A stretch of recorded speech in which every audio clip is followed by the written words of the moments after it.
Remember when they wheeled Guy Sebastian out for the big arts funding package about last June? $250 million. It sounded like a big figure, but a few months later, nothing had been spent.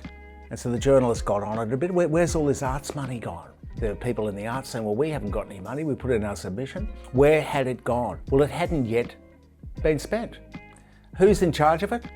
Paul Fletcher, the communications minister. It wasn't evident at the time, but this was at his discretion, at the whim. A lot of these grants were at the whim of Paul Fletcher. It was Paul who decided where the money went, where the government grant were to go. As it turned out, some of this money was also loans. You had to pay it back. Now, just recently, of course, we just saw another subsidy to the fossil fuel industry, to the gas industry, $300 million job maker.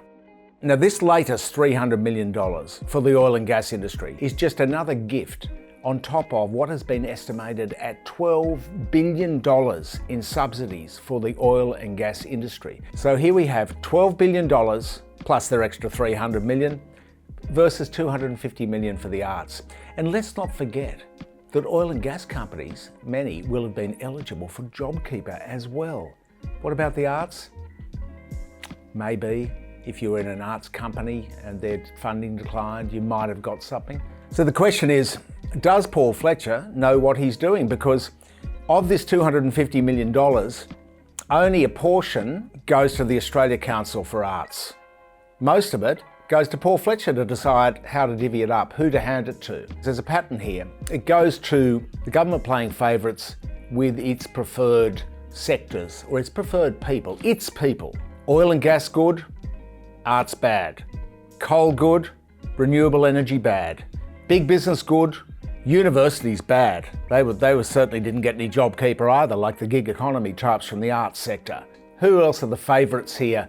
Well, we know it's not young people because the policies are skewed towards franking credits and negative gearing and non-housing affordability.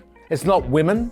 We heard from ScoMo yesterday that, they're lucky they're not getting bullets. Not far from here, such marches, even now, are being met with bullets. The jobless, they get an extra $4.57. They're still well below the poverty line. But if you've got a job, if you're a very high income earner, you're going to be getting under the government's tax cuts package, huge tax cuts, because they've flattened the tax curve. We're seeing a pattern here of the government reshaping Australia in the image that it wants to create.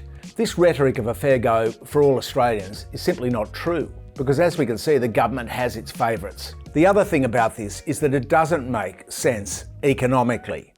The arts sector employs almost 200,000 people, Australians, who will spend their money here in Australia. The oil and gas industry doesn't even quite employ 30,000 people. Economically, if you really wanted to stimulate the economy, wouldn't you give more money to arts people who are going to go and spend it at the local business? Why would you give it to multinational, giant energy companies who have a proven track record of avoiding tax in Australia? So this brings us full circle back to the allocation of resources in Australia, because of course Foxtel's got $40 million. If you read the story by Elizabeth Minter, Foxtel gets $40 million, subsidies, grants from the government. That's Rupert Murdoch's Foxtel.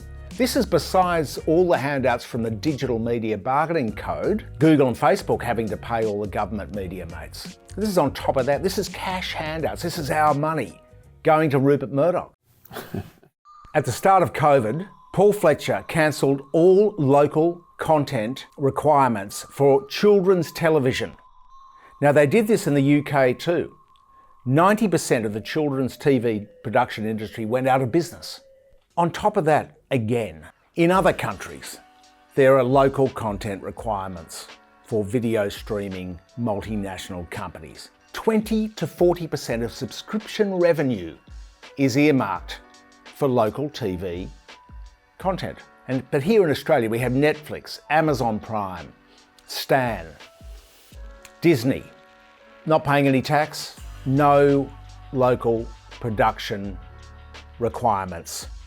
And now we've got a proposal that they earmark just 5% of their subscription revenue. And guess what? That's going to be more like zero. Do you know why?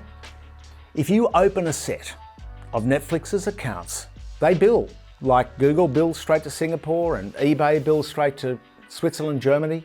They bill straight to the Netherlands.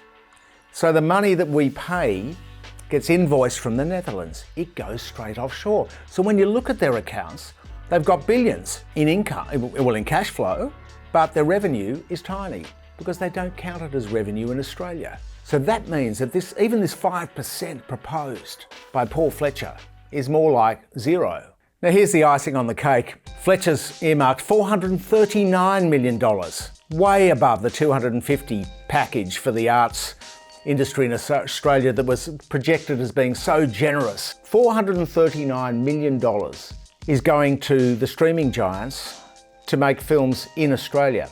Now that's good, they're making them in Australia, but by the time they've structured their operations as they do, that money will flow offshore too. It provides no continuity, no base for the Australian production. And so we're going to see a lot. We've seen Julia Roberts and George Clooney swanning around at airports and things. We're going to see more of that. But of course, they'll spend money here at a restaurant or two, but then it goes back overseas. So there is nothing of note to stimulate this industry, this key sector of the Australian economy. It doesn't make economic sense. It's unfair. It's divisive for Australians. So we're going to get more My Little Pony, Hannah Montana, less Wiggles, less Play School. Our children will be raised entirely on American TV. No Skippy, no Round the Twist. What a nerve! What is this? Democracy at work.